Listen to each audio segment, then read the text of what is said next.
everyone, welcome to my channel. This is Kimberly from Gentle Breeze. Today I'm going to be sharing part 3 of the folio series, and this is the completed folio, and this one will be the cover review or cover reveal. I took a little poll on Instagram as to which of 3 choices they liked better, and this is the one that won. So without further ado, let me show you. Let's pick it up so you get a nice close view.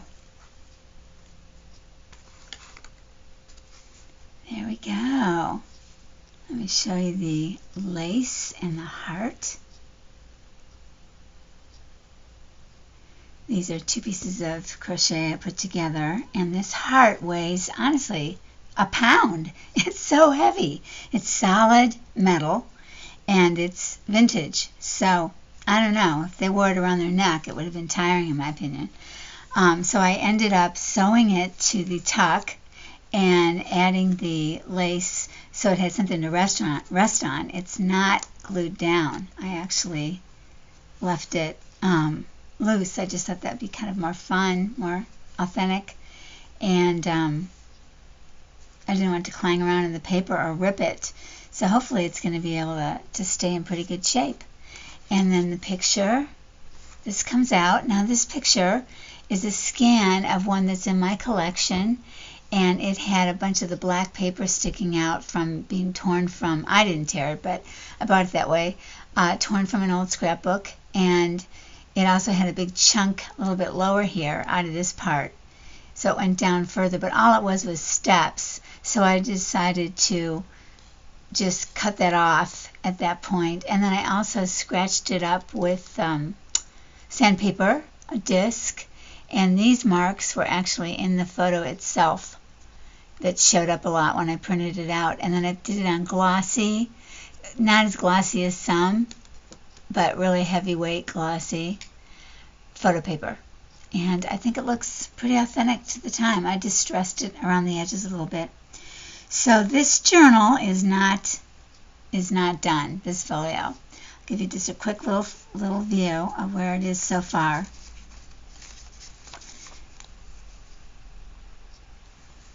I've got quite a bit more to do, and I used one of the tags that we made in part 2, and this is actually the gateway ephemera, which ended up not staying in the folio I'm going to show you now. And this is an old envelope that I distressed, and I think I made it from scratch, but using one of those digitals.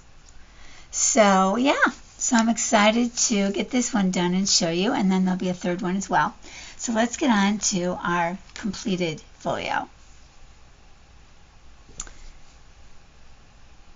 I am just such a reader myself that I love to include the reading lady, and I placed her here because it's like she's in a garden, and she's clearly reading outside, and Victorian, and I just thought it was very pretty, and just happened to have this sari silk in my stash, and it's such a perfect color match. I couldn't believe it. It's very bright, and that's a very bright. It's called red, but it's really pink, I think.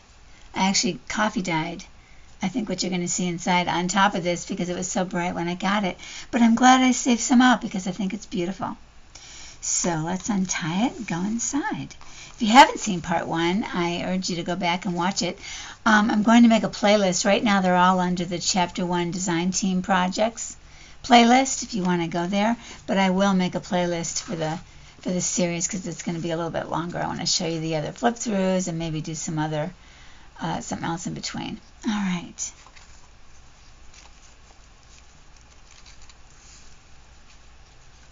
Let's see, maybe I want to get a little bit closer. Yeah, that looks good. So this one is very tactile. Laces, there's silk and pearls here. This is another girl from the book club from Ruby and Pearl, same as the reader on the front. And again, I set her in there so she would look like she was sitting in a garden. And she just looks relaxed and enjoying herself, and that's how I feel about reading. This is a 3-dimensional piece that I made, and I'll show you some time how I did that. I have a whole bunch on hand, so I'll be using them. And I put it on a piece of lace that was gathered up when I bought it. And this is a quote that I pulled out of something, and it just fit this. The book became a place where wounds could be expressed and mending could be realized. Love that quote. I've had it for quite a while, and I felt it just fit here beautifully. I don't remember the book it's from. It's from some old book. And so I made a lot of textiles in this one, and a lot of things related to sewing, because if you recall in the back of this tag that we made in part 2, there's a reference to the Manhattan Silk Company. So I will open this all the way out just to kind of give you an idea of what we've got going on here. And then part 3 is over here. So I hope you like it. I really am happy with the outcome. I think it's just yummy, yummy, yummy, yummy, yummy. And it was a lot of fun to put together. I kept the red in mind. That was important to me. And just made stuff as I went along, basically. So I'm going to show you. This is a button. Old button. And not that old probably, but older. And I glued it on top of some paper circles I cut out, and then glued it on top of a paper clip. Nothing fancy. I made sure, though, that the paper that showed, if I was to take this off, which I'm going to do, so I might as well, I made that red too. But it really is just a button glued on there. And so let's just start on this side. Start in the middle first. Again, this is the tag we made in part 2. Vellum, where I cut out the motifs and put it on the background. And I had showed you guys a button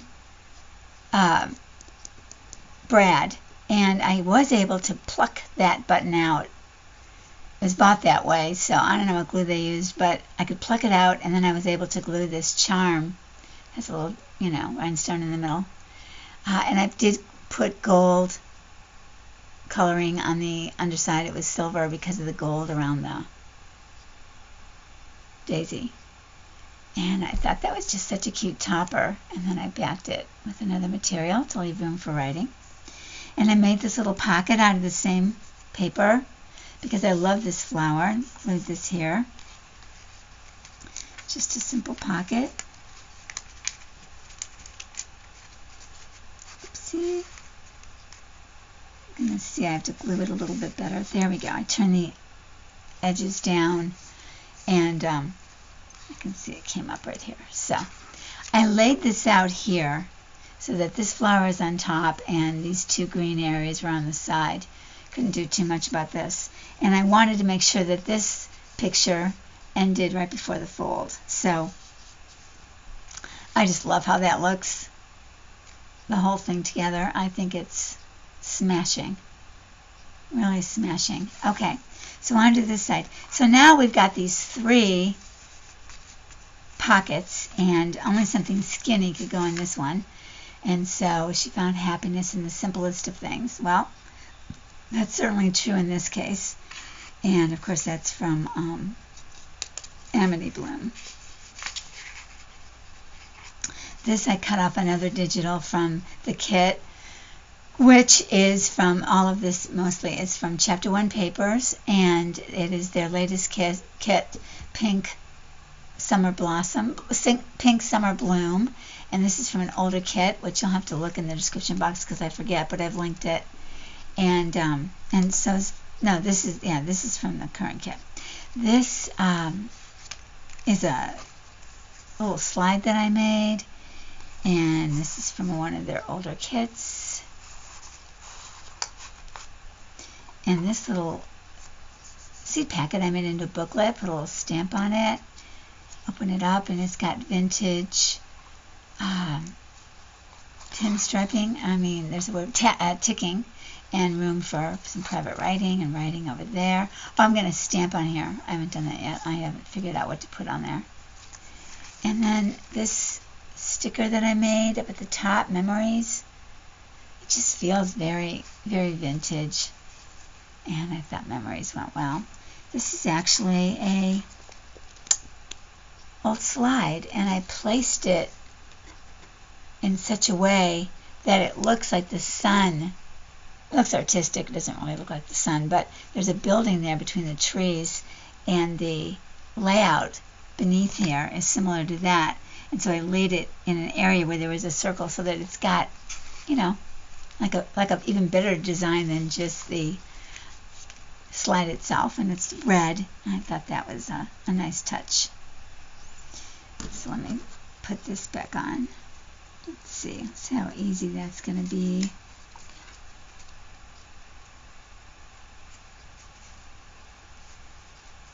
Maybe not easy. Let's see. To pick it up.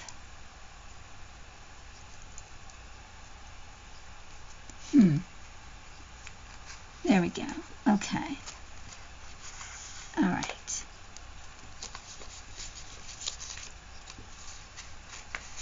Okay. It isn't pretty getting it on, but it works.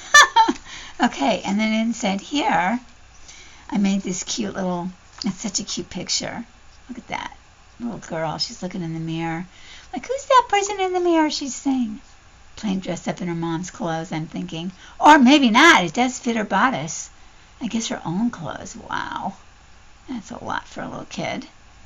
So, super cute. Just made that out of scrap paper.